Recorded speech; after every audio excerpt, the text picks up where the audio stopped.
Battlefield 2042, just when you think it cannot get worse, it somehow does. Let's begin by once again looking at the concurrent player base. The 24-hour peak is honestly, I think the lowest I've ever seen it at under 5,000, 4,739 concurrent players over the last 24 hours. Whereas if you look at Battlefield 5, the peak only seems to be climbing. I mean, 25,729, very solid numbers. And even Battlefield 1 is doing solid enough for a 2016 game at 11,139 concurrent players, significantly above what 2042 is pulling in terms of player numbers, which is just not great for a 2021 game that was supposed to elevate the series to the next level. Instead, it shipped broken, incomplete, and lost all of its Battlefield identity. Post-launch has also been rocky, to say the least, with recent developments like the new zombie survival mode being pulled immediately after release due to XP farming issues, which is an issue that Portal mode has faced from the beginning due to design oversights. Also recently reported were widespread false positive bans due to people using RGB software like Logitech, G-Hub, and whatnot. People have also been pointing out how EA continues to engage in deceptive marketing practices, like how they cherry-picked the few good reviews for the game, and for one of them it wasn't even a good review, but they took this quote, "one of my favorite games in the series," out of context when the reviewer actually said that when it works, it's one of his favorite games in the series, but unfortunately the game doesn't work well enough, often enough, so ultimately this is a game that doesn't go recommended. Also very bad for optics was this sponsor stream by Crown Channel,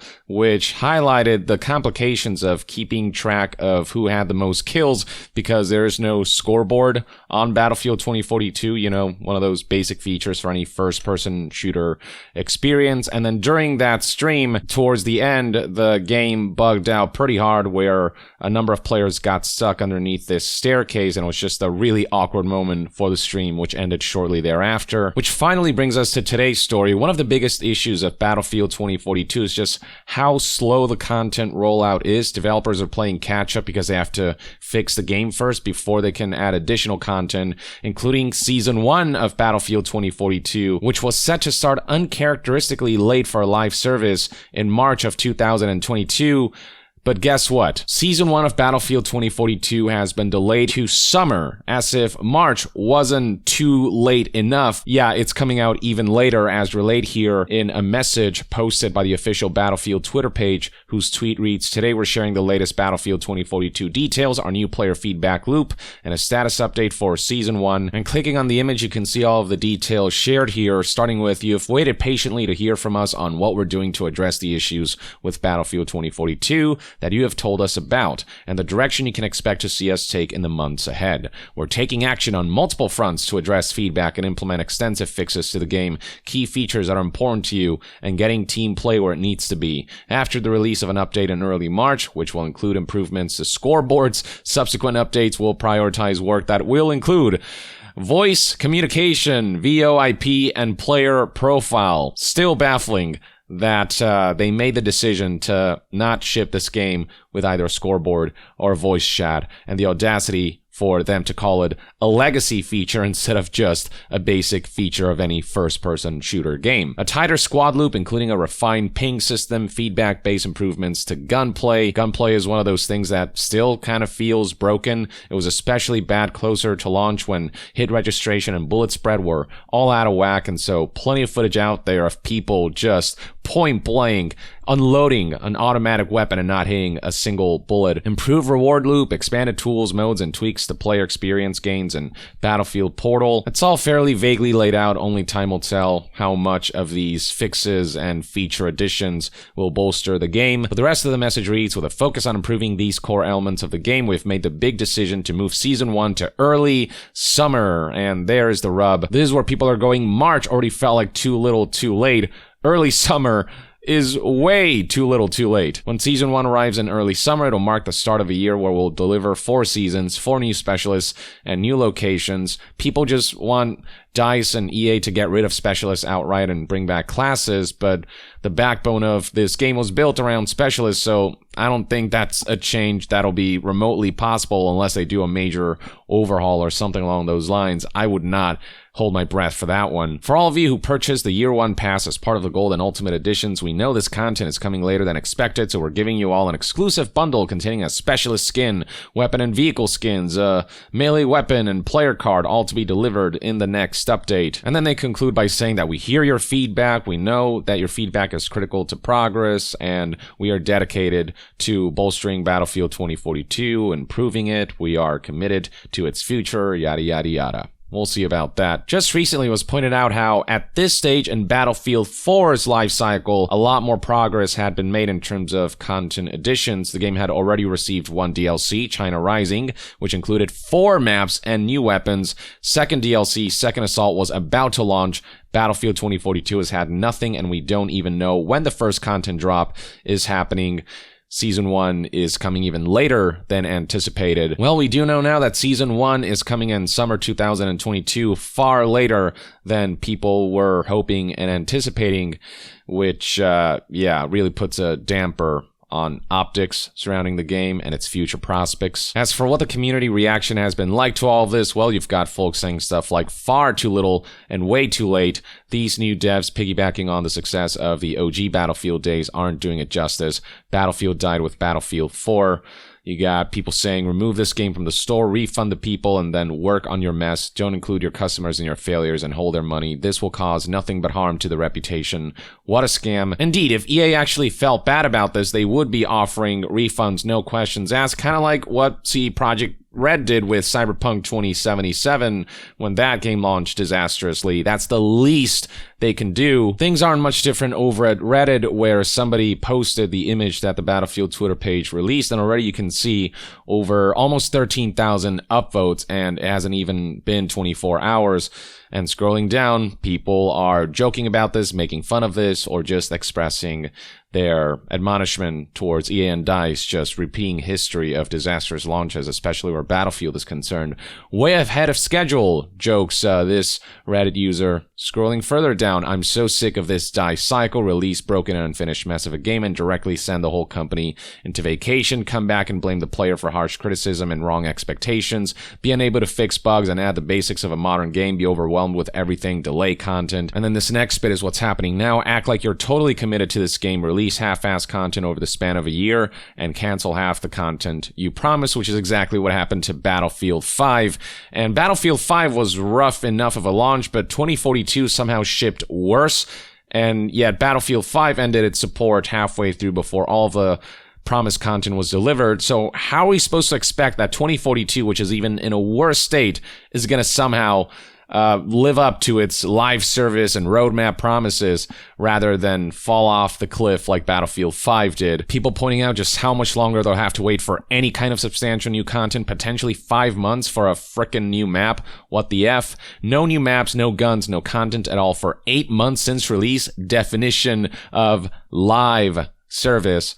The service is already feeling pretty dead to me. All that comes alongside EA's financial briefing, which took place today, and they did mention Battlefield 2042. They did not provide specific numbers, but they did say one thing: the game did not meet expectations. You don't say. Did not meet expectations is the understatement of the year, and this goes doubly true on the community side of things. The community was really excited about 2042. They were really optimistic that EA would actually, take their time with this. The trailer seemed to promise that this game was made by Battlefield fans for Battlefield fans. But at launch, it was apparent that they not only completely misunderstood what made Battlefield special, but they couldn't be bothered to learn from past mistakes and ship a game when it's actually ready. Here's the full statement from EA CEO Andrew Wilson. The launch of Battlefield 2042 did not meet expectations.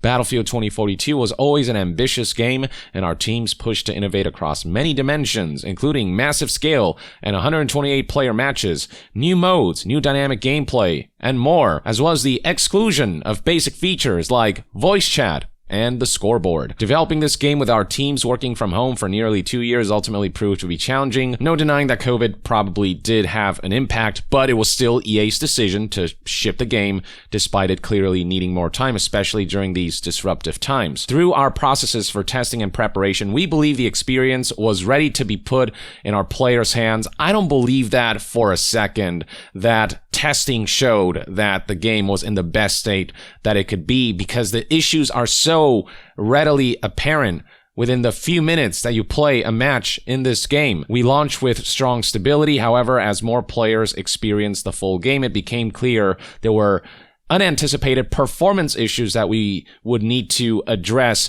Performance issues is really underselling the full scale of the issue, which includes all kinds of disruptive bugs and glitches and design issues and problems that completely ruined the experience on the most fundamental level. Even shooting, which is the most important act in a game like this, didn't function properly at launch. It's just, I mean, there's just no excuse at this point, especially with how many times this has happened to an EA published title. Some of the design choices we made with the game also did not resonate with everyone in our community. Oh, do you mean the specialist system, or the lack of basic features like voice chat and a scoreboard, or the general lack of weapons and maps, or the downgraded features from past games, the lack of destruction, the way physics are all messed up, the way frickin' aerial vehicles bounce off buildings like they're both made of rubber, the way hovercrafts can scale walls and fly through the air and take down a military chopper?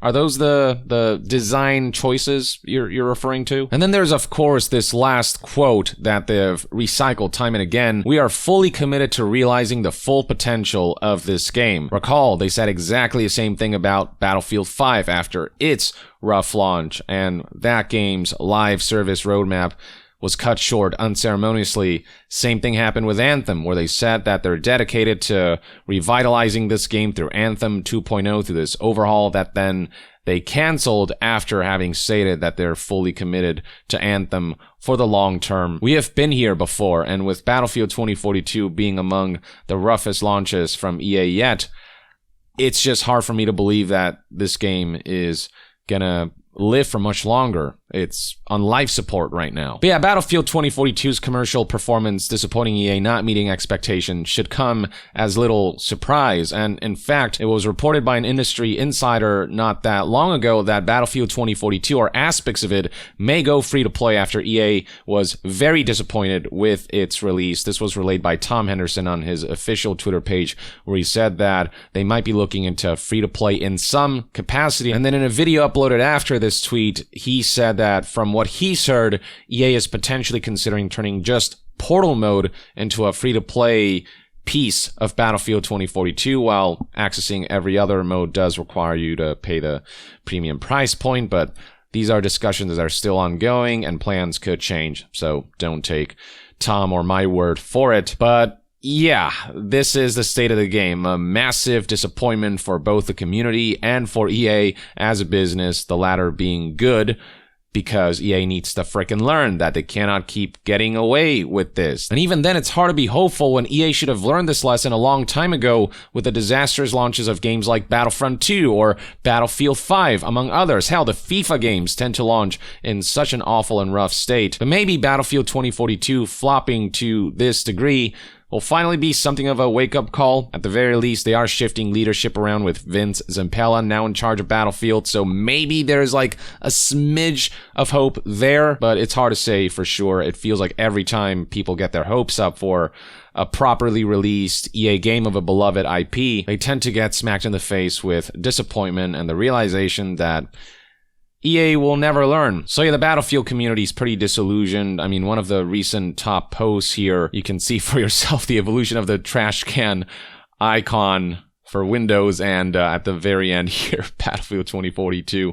Damn, this one's brutal. And there's just a general sentiment out there that Battlefield feels like it's died, in loving memory of Battlefield 2002 to 2021. I mean, this post, almost 20,000 upvotes, 17,000. Plenty of articles noting how with Battlefield 2042, it's just one thing after another. It's the gift that keeps on giving. This is a game that just cannot catch a break, from the content delay that was announced recently as far as Season 1 is concerned, to all the problems that they still have to address, and I didn't think it could get worse than Battlefield 5. I don't know if this is quite as bad as Battlefront 2, which kickstarted basically the whole movement against loot boxes, but there's still plenty of backlash, and this is still one of EA's worst releases. So yeah, these are the latest developments surrounding the slow-motion train wreck that is Battlefield 2042. Let me know in the comments below what your thoughts and opinions are on all of the information relayed in this video, and what you think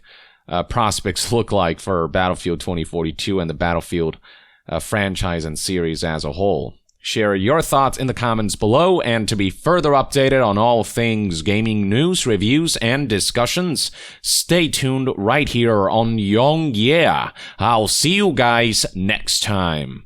Young out.